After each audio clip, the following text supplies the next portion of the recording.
one thing I will never do is explore a graveyard because I'm afraid of something following me home. And that's exactly what happened to one of my followers named Gene. So he told me the story through my Instagram DMs, and honestly, I still have chills reading it back. So he told me him and his girlfriend Zena have always been a little obsessed with the paranormal. Not in a weird way, they just loved the thrill of exploring haunted places, abandoned hospitals, old barns, graveyards. You literally name it and I promise you they've probably been there. But there's one night Gene told me both him and his girlfriend will never forget, because that's the night Gene swears a ghost followed him home. So this all happened last fall around Halloween. They decided to visit this small overgrown graveyard about 20 minutes outside of their town in Somerset, England. He told me it wasn't one of those well-maintained cemeteries with gates and flowers. No, this one was forgotten. Half the gravestones were tilted, cracked, or covered in moss. So Gene told me Zena had found it online after reading about a woman in white who was apparently seen there decades ago. They brought a flashlight, their phones, and one of those old disposable cameras to take pictures. When they got there, Gene told me the air was cold, it was silent, not even crickets, just the wind moving through the trees. Gene told me from the moment he stepped out of the car, he felt watched, but he brushed it off. They both walked around for a while, laughed quietly, reading names off the stones, making up stories about who these people might have been. Then Gene told me Zena stopped at one particular grave. The name on it was Eliza Moore. The date said 1874 to 1901. She pointed her flashlight at it and said, "That's kinda young, don't you think?" Gene told me he just nodded and took a picture of the gravestone. And right after the flash went off, he thought he heard something, almost like a faint whisper. So faint that it could have easily been the wind, except the whisper sounded like it was right by his ear. Gene told me it said,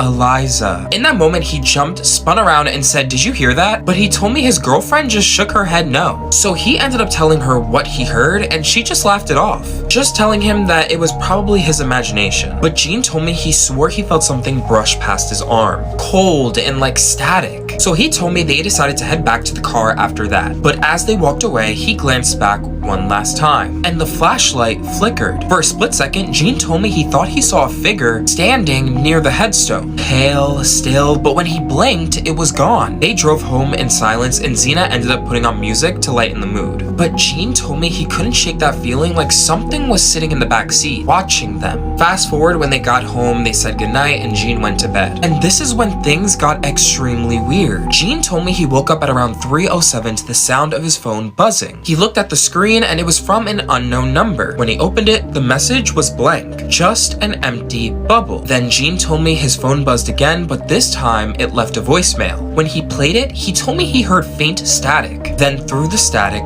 a voice. Eliza. He told me he dropped his phone instantly. He swears it wasn't a recording glitch or a prank. The voice was whispering just like it did in the graveyard. Same tone, same cold, breathy sound. And the next few nights, Gene told me things only got worse. He'd wake up to footsteps outside of his bedroom. Objects would move slightly, his keys randomly on the floor, and one night while he was brushing his teeth, he looked into the bathroom mirror and saw a faint reflection behind him. A woman dressed in white, but when he turned around, there was nothing there. So Gene told me he finally told Zena about everything that was going on. And what's crazy is she admitted to something that she hadn't said before. Apparently, when they were at the graveyard that night, she ended up feeling something too. She said as they were leaving, she heard something what sounded like a woman crying softly behind one of the gravestones. But she didn't want to scare Gene, so she kept quiet. After that, they decided to burn the disposable camera that they used that night. They didn't even develop the film. Gene said that he couldn't even bear to see what could have showed up in those photos. Fast forward again, it's almost a year since then, and Gene told me he swears the house still feels off. Some nights he wakes up at around 3 a.m. and he hears faint tapping on his window, even though he lives on the second floor. He says he tries not to think about it anymore, but sometimes when everything is quiet, he'll feel that same cold air again, and hear a whisper so soft, it almost sounds like his own mind playing tricks on him as it says, "Eliza."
So I was just told that apparently the UK has some mimics lurking around, and I'm sorry, but I'm not going over there anytime soon, no. So one of my followers named Zachariah told me this story, and it's one of those stories that will make you question every sound that you hear in your house at night. So he told me he lives in the UK, in Manchester. He's 19 now, but this all happened when he was 17. And to this day, he refuses to sleep with his door open because of it. He told me it all started one night when both of his parents went out to dinner. He was home alone working on homework in his room, headphones on, when he heard the front door open downstairs. He told me it was the sound of keys, then footsteps, then someone saying, which was his dad's voice, "Zach, you up there?" He told me he immediately pulled his headphones back and yelled, "Yeah, I'm in my room." So he told me everything seemed normal for about 10 seconds. Then he realized something. His parents weren't supposed to be home yet. He told me he grabbed his phone and checked the time and it only said 8:43. They told him that they would not be back till around 10. So, a little confused, he told me he walked out of his room and stood at the top of the stairs. Then again, same voice but quieter this time, "Zach, come down here." He told me something about that felt off. Zachariah said it sounded like his dad, same accent, same tone, but the rhythm of his speech was strange. Almost like someone was trying to imitate him but didn't quite get it right. Zachariah told me he called out, "Dad?" But there was no answer, just silence, and then he heard the refrigerator door open from downstairs. Then it closed, then it opened again, and then it closed. At this point, he told me his chest started to tighten. He told me he slowly walked back into his room, shut the door, and locked it. He then texted his dad, "Hey, did you just get home?" No response. Then Zachariah told me a few seconds later, from downstairs, same voice again, this time sharper and louder, "Zachariah, come down here." He said the way it said his name did not sound right. His dad never called him by his full name like that. So he told me he turned on his phone light and just stood there, frozen, and then he started to hear footsteps on the stairs. He said they were slow, one at a time, creak, creak, creak. In this moment, he backed up to the corner of his room, trying not to breathe. The footsteps ended up stopping right outside his door. And then he heard the voice again right on the other side of it. "Open the door, son." But this time he told me that he could swear he heard the smile with it. Like whoever was saying it knew that he was scared, just so sinister. He said he didn't move, didn't answer, just texted his dad again. "Please tell me that's you downstairs." And Zachariah told me seconds later his phone buzzed. His dad ended up replying, "We're still at the restaurant. Why?" Zachariah told me he stared at that message until his eyes watered. And when he looked back at the door, the handle started to move. Not violently, just a slow twist. Back and forth, and the voice whispering, "You're making me angry." That's when Zachariah told me he thought of one thing and one thing only. He went over to his window, opened it, and hopped right out, and thank God he lived in a one-story house. He told me he ran straight to his neighbor's house barefoot. He told them everything, and when the police arrived, the house was locked, no forced entry, nothing missing. But here is where it gets weird. Zachariah told me the officers checked the kitchen and the refrigerator door was wide open, and muddy footprints leading right up to it. Then it stopped in the middle of the floor like something had just disappeared. Zachariah told me him and his family stayed in a hotel that night. But when they came back the next day, everything was untouched. No sign of a break-in. With all that happened, Zachariah told me he still gets nightmares from that situation. And he told me he swears what he heard that night was not a person. It was something pretending to be one. And that's why he told me he believes 100% that there was a mimic in his house.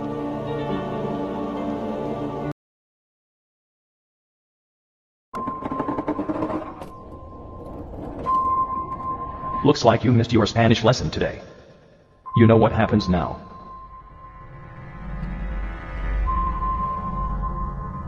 Now beg for your life in Spanish.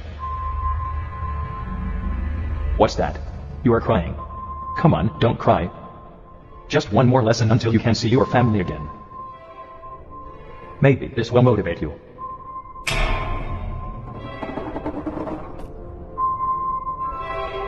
They broke their streaks, so I broke their legs. Now count to 10 in Spanish and your family is released. You know what happens if you don't.